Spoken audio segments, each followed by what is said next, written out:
Like کریں، subscribe کیجیے، bell icon کو دبائیں تاکہ ہماری ویڈیو سب سے پہلے آپ کے پاس پہنچ سکے۔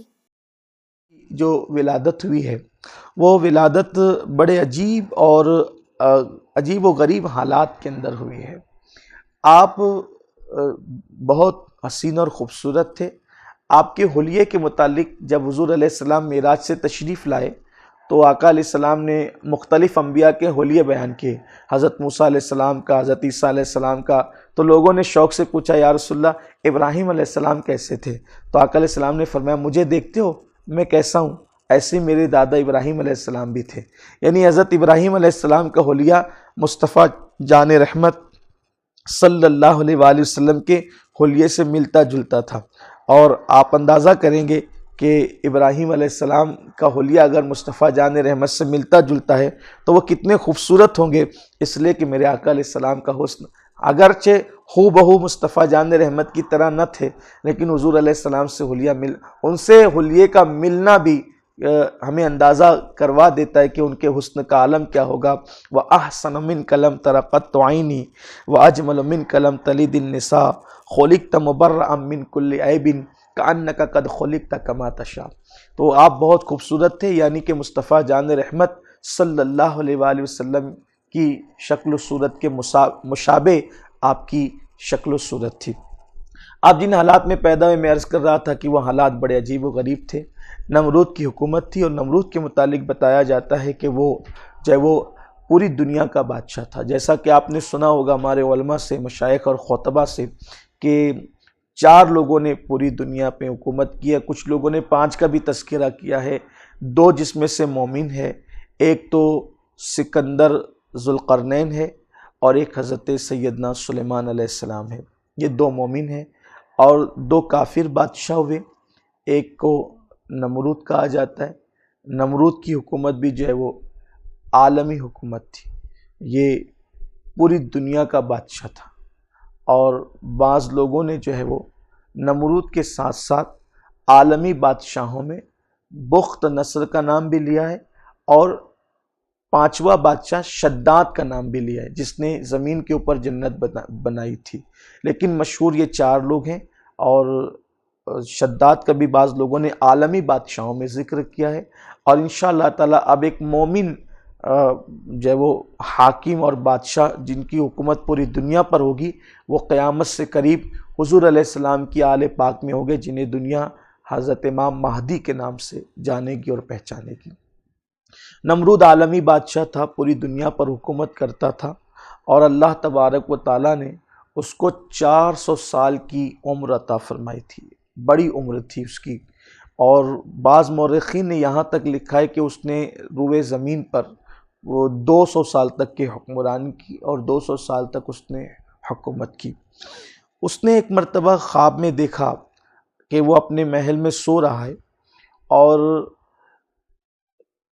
اس کا جو دارالحکومت ہے، جسے شہر بابل کہتے ہیں، اور کچھ لوگوں نے اس کو بابل بھی کہا ہے، تو اب میں کوئی ایک ہی نام لوں گا، آپ اس کو سمجھ جائیں گے کہ بابل شہر میں جو اس کا دارالحکومت ہے، وہ اس میں سو رہا ہے، اور وہ دیکھتا ہے کہ افق سے ایک بہت بڑا روشن چمکدار ستارہ طلوع ہوتا ہے، اور دھیرے دھیرے جو ہے وہ اس کی روشنی تمام آسمان پر چھا جاتی ہے، اور اس کے سامنے چاند اور سورج کی روشنی جو ہے وہ مدھم پڑ جاتی ہے اور مان پڑ جاتی ہے۔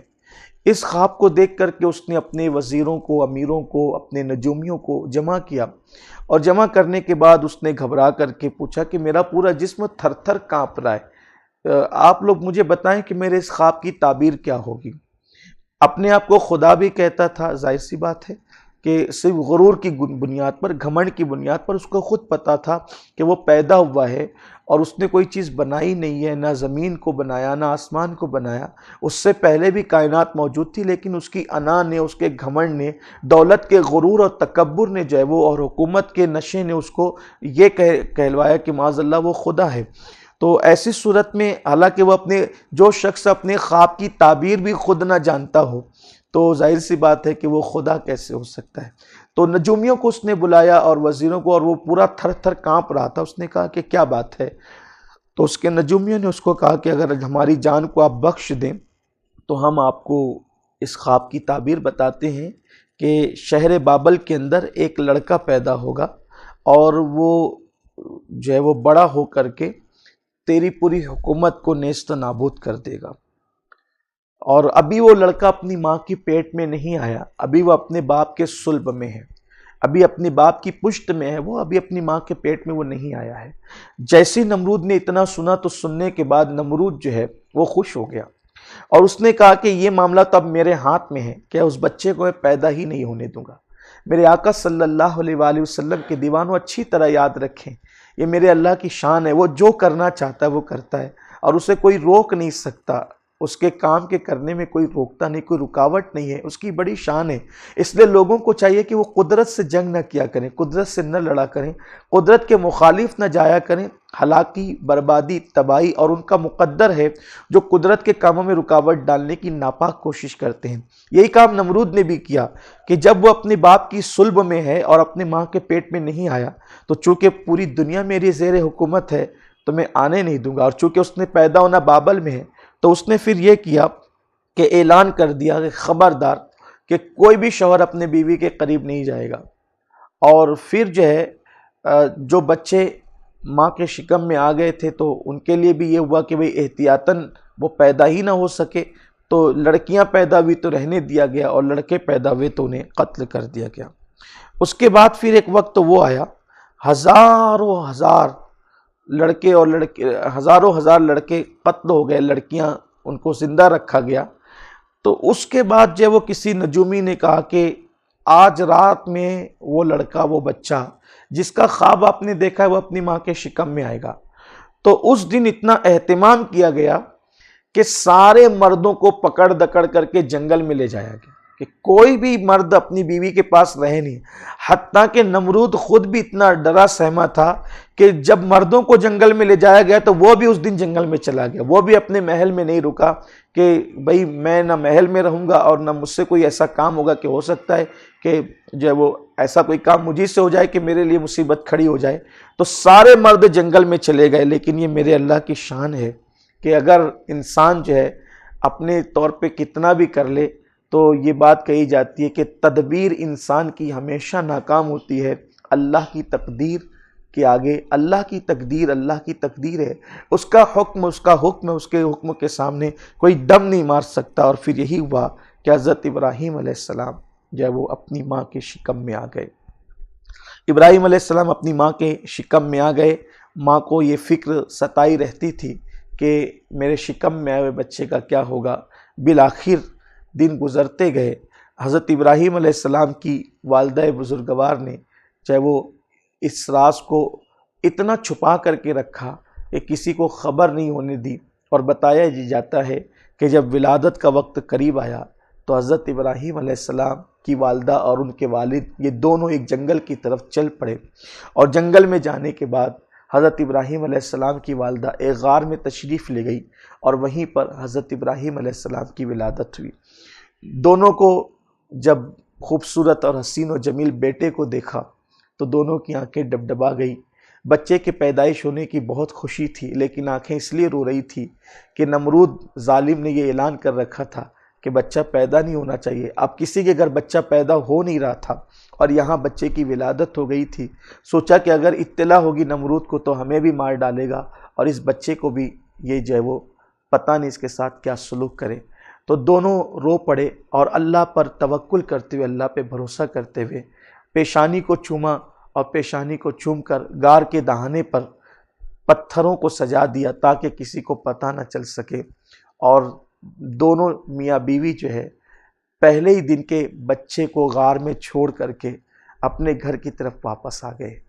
آپ اندازہ کریں جن کو اللہ اپنا بناتا ہے پیدائشی ہی طور پر ان کے لیے کیسے آزمائش کے حالات شروع کیے جاتے ہیں۔ اسی لیے ہمیں چاہیے کہ آزمائش میں کبھی انسان کو گھبرانا نہیں چاہیے، کیونکہ اللہ جنہیں اپنا بنانا چاہتا ہے ان کو آزمائشی میں گھیرا جاتا ہے۔ میں امید کرتا ہوں کہ یہاں سے ابراہیم علیہ السلام کی زندگی شروع ہو رہی ہے۔ آپ دیکھیں گے کہ قدم قدم پر ابراہیم علیہ السلام آزمائشوں سے گزرتے ہیں، لیکن کس خوبصورت انداز میں حضرت ابراہیم علیہ السلام سارے امتحان دے کر کے آگے بڑھتے ہیں۔ ابراہیم علیہ السلام کی ولادت ہی آزمائش کے حالات اور امتحان میں ہوئی ہے۔ ابراہیم علیہ السلام کی ولادت ہوئی اور غار میں والدین چھوڑ کر کے چلے گئے۔ اس کے بعد جب پھر وہ موقع پا کر کے واپس آئے اور غار کے پتھروں کو ہٹایا تو کیا دیکھا کہ ابراہیم علیہ السلام اپنا انگوٹھا چوس رہے ہیں اور غار کے اندر کھیل رہے ہیں۔ ماں اور باپ یہ منظر دیکھ کر دونوں حیران رہ گئے کہ بچہ انگوٹھا چوستا ہے اور اس میں سے دودھ کی غذا نکلتی ہے اور وہی ان کے لیے کافی ہو جاتی ہے۔ دونوں نے دیکھا تو بہت خوش ہوئے اور باہر جب غار کے باہر دیکھا تو درندے حضرت ابراہیم علیہ الصلاۃ والتسلیم پر پہرا دے رہے تھے۔ اسی طرح دن گزرتے گئے۔ بعض روایات میں یہاں تک موجود ہے کہ حضرت سیدنا ابراہیم علیہ السلام عام بچے جو بڑھتے ہیں اس سے کچھ تیزی سے بڑھتے رہے اور پھر حضرت ابراہیم علیہ السلام کی نشو و نما جو ہے وہ غار کے اندر ہوئی۔ اس عمر تک ابراہیم علیہ السلام غار میں جلوگر رہے جب تک آپ بولنے نہیں لگے، گفتگو نہیں کرنے لگے۔ میں یہ تو نہیں کہوں گا کہ آپ جب تک کہ شعور کو نہ پہنچے، اس لیے کہ اللہ کا نبی پیدائشی طور پر باشعور ہوتا ہے اور اللہ تبارک و تعالیٰ انہیں بہت شعور عطا فرماتا ہے۔ میرے امام نے میرے نبی صلی اللہ علیہ وآلہ وسلم کے لیے کہا تھا کہ گود میں عالم شباب حال شباب کچھ نہ پوچھ۔ یہاں تو گود ہی کے اندر شباب کا عالم ہوتا ہے، تو شباب کے وقت کے شباب کا کیا عالم ہوگا۔ تو بہرحال ابراہیم علیہ السلام اس عمر میں پہنچے جو عمر لوگوں کے لیے سمجھداری کی اور شعور کی عمر رہتی ہے۔ تو حضرت سیدنا ابراہیم علیہ السلام اس عمر کو پہنچے تو والدین نے آپ سے گفتگو کی، بات چیت کی کہ اب ہمیں اپنے بچے کو جو ہے وہ یہاں نہیں رکھنا چاہیے، اب خطرات جو ہے وہ ایسے نہیں ہیں، تو ہم اپنے بچے کو جو ہے وہ ہمیں اپنے گھر لے جانا چاہیے۔ ابراہیم علیہ السلام اپنے والدین کے ساتھ گھر گئے، اس لیے کہ ایک نیا بچہ گھر کے اندر، اور وہ بھی بچہ نہیں، اب تو وہ شعور کو پہنچے تھے، تقریباً آپ کی عمر اس وقت 14-15 سال کی تھی۔ اس وقت آپ جب گھر پہنچے تو لوگوں کو بھی بالکل ایک حیرت تھی کہ یہ اچانک یہ بچہ کہاں سے آ گیا۔ لوگوں نے پوچھا بھی، کچھ باتیں چھپائی گئی، کچھ باتیں بتائی گئی۔ بہرحال اس کے بعد حضرت ابراہیم علیہ السلام نے اس مختصر سی چھوٹی سی عمر میں لوگوں سے سوال کیا کہ ان کو جب بتوں کی عبادت کرتے دیکھا، چاند اور سورج کی، ستاروں کی عبادت کرتے دیکھا، پتھروں کی، درختوں کی، دریاؤں کی عبادت کرتے دیکھا، تو ابراہیم علیہ السلام نے ان پر حجت قائم کرنے کے لیے، ابراہیم علیہ السلام نے ان پر دلیل قائم کرنے کے لیے پوچھا کہ یہ بتاؤ میرا رب کون ہے۔ ابراہیم علیہ السلام نے، اور آپ نے یہ مناظرانہ رنگ میں پوچھا کہ میرا رب کون ہے، تو ان لوگوں نے جو بات بیان فرمائی اس کا نقشہ قرآن مقدس نے بڑے خوبصورت انداز میں کھینچا ہے اور بیان کیا ہے سورہ انعام کے اندر۔ وہاں بھی کچھ لوگوں کو جب وہ مغالطہ ہوتا ہے، وہاں بھی لوگ ٹھوکر کھاتے ہیں کہ جب ابراہیم علیہ السلام نے پوچھا کہ میرا رب کون ہے، تو ان لوگوں نے جو ہے وہ کبھی ستارے کی طرف اشارہ کر کے کہا کہ یہ آپ کا رب ہے، تارے کو کہا یہ آپ کا رب ہے۔ تو آپ نے کہا ھذا ربی، یہ میرا رب ہے۔ تو یہاں پر کچھ لوگوں کو بھی دھوکہ ہوا کہ معاذ اللہ ابراہیم علیہ السلام نے تارا دیکھ کر جب قوم نے کہا کہ یہ تمہارا رب ہے تو آپ نے کہا ھذا ربی، یہ میرا رب ہے۔ معاذ اللہ، اگر تارے کو کوئی خدا مان لے تب تو وہ مشرک ہو جائے گا، وہ تو کافر ہو جائے گا۔ جو لوگ اولیاء اللہ کے آستانوں پر جانے کی بنیاد پر ہمیں مشرک کہتے ہیں اہل سنت کو، وہ لوگ ابراہیم علیہ السلام کو بھی نہیں چھوڑ رہے ہیں، اور وہ یہ کہتے ہیں کہ ابراہیم علیہ السلام نے تارا دیکھ کر کہا یہ میرا رب ہے، اور وہ قرآن کی آیت پیش کرتے ہیں کہ ھذا ربی۔ اللہ کے بندو، قرآن مقدس جو ہے وہ پڑھا ہوا نازل ہوا ہے، قرآن مقدس لکھا ہوا نہیں آیا۔ حضرت جبریل علیہ السلام قرآن لے کر کے آتے تھے اور وہ حضور علیہ السلام کے سامنے پڑھتے تھے، اور پھر حضور علیہ السلام صحابہ کو پڑھ کر کے سناتے تھے۔ تو اب قرآن شریف ہمیں جو ملا ہے وہ لکھا ہوا ملا ہے، اور حضور علیہ السلام پر جو قرآن آیا وہ پڑھا ہوا آیا ہے۔ تو ابراہیم علیہ السلام پر انبیاء پہ معاذ اللہ یہ الزام رکھنا کہ انہوں نے شرک کیا اعلان نبوت سے پہلے، اللہ کا کوئی نبی اعلان اہل سنت کا یہ اجماعی عقیدہ ہے، اللہ کا کوئی نبی کوئی رسول اعلان نبوت سے پہلے بھی کفر اور شرک نہیں کرتا، اعلان نبوت کے بعد تو سوال ہی پیدا نہیں ہوتا، بلکہ اللہ کے انبیاء معصوم ہوتے ہیں، وہ اعلان نبوت سے قبل بھی حرام کاموں سے گناہوں سے محفوظ ہوتے ہیں، اللہ تبارک و تعالیٰ ان کی حفاظت فرماتا ہے، اس لیے کہ جس کو آگے بڑھ کر کے اعلان نبوت کے بعد ان گناہوں کا خاتمہ کرنا ہے، شرک کا خاتمہ کرنا ہے، تو معاذ اللہ وہ اس میں کیسے مبتلا ہوں گے؟ تو اب یہ جو کہا جاتا ہے کہ قرآن میں تو لکھا ہے کہ ھذا ربی، اس کی میں ایک مثال آپ کے سامنے پیش کرتا ہوں اپنے نوجوانوں کے سامنے تاکہ بات سمجھ میں آئے، بلکہ معاذ اللہ کچھ لوگ تو یہ کہتے ہیں کہ انبیاء بھی جو وہ اعلان نبوت سے پہلے کفر اور شرک کرتے تھے، یہ بات قطعاً غلط ہے، اور وہ دلیل میں ابراہیم علیہ السلام کے بارے میں یہ آیت پیش کرتے کہ ابراہیم علیہ السلام نے تارا دیکھ کے کہا کہ ھذا ربی، یہ میرا رب ہے، اور جب وہ ڈوب گیا تو فرمایا کہ میں ڈوبنے والے کو رب نہیں مانتا، خدا نہیں مانتا، تو رات کو کہا نا، شام کو کہا جب وہ ڈوب گیا، تو معاذ اللہ اگر ان کا یہ قول مان لیا جائے کہ انہوں نے تارا دیکھ کر کہا کہ ھذا ربی، تو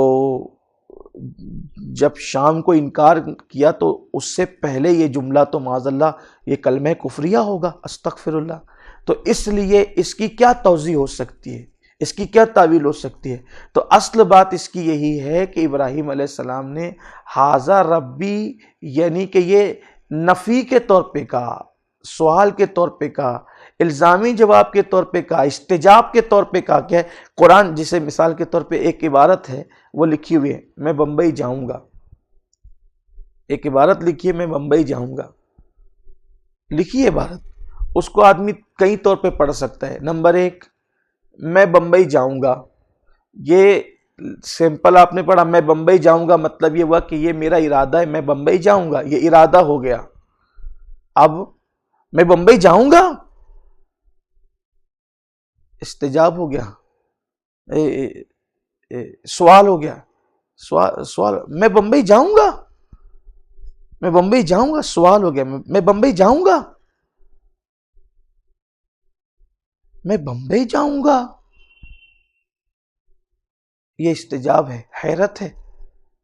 اسی طریقے سے اس میں کوئی مزاحیہ لہجے میں بھی کہہ سکتا ہے میں بمبئی جاؤں گا، یہ ہوا۔ تو اس طریقے سے ایک عبارت لکھی ہوئی ہے، اس کو آپ کتنے انداز سے پڑھ رہے ہیں۔ تو قرآن پڑھا ہوا آیا ہے، قرآن لکھا ہوا نہیں آیا، اس لیے اب کیا مانا ہوا؟ ھذا ربی کہنے والوں ابراہیم علیہ السلام نے ھذا ربی نہیں کہا کہ یہ میرا رب ہے، بلکہ کیا کہا؟ ھذا ربی، کیا اسے میرا رب ٹھہراتے ہو؟ کیا یہ میرا رب ہے؟ یہ میرا رب ہے؟ آپ نے یہ فرمایا، اور یہ کفر نہیں ہے، قطعاً نہیں ہے۔ اس لیے نہیں ہے کہ ابراہیم علیہ السلام ان پر سوال قائم فرما رہے ہیں، ابراہیم علیہ السلام ان کو جو ہے وہ دعوت فکر دے رہے ہیں، اور پھر ڈوب گیا تو حضرت سیدنا ابراہیم علیہ السلام نے فرمایا جو ڈوب جائے وہ اس کو میں خدا نہیں کہتا، یہ جو ڈوب جائے اس کو خدا نہیں کہتا، یہ بعد والا جملہ بتا رہا ہے کہ آپ نے اس کو رب نہیں مانا، بلکہ آپ نے ان پر جب وہ سوال قائم کیا ھذا ربی، یہ میرا رب ہے، اسے میرا رب ٹھہراتے ہو۔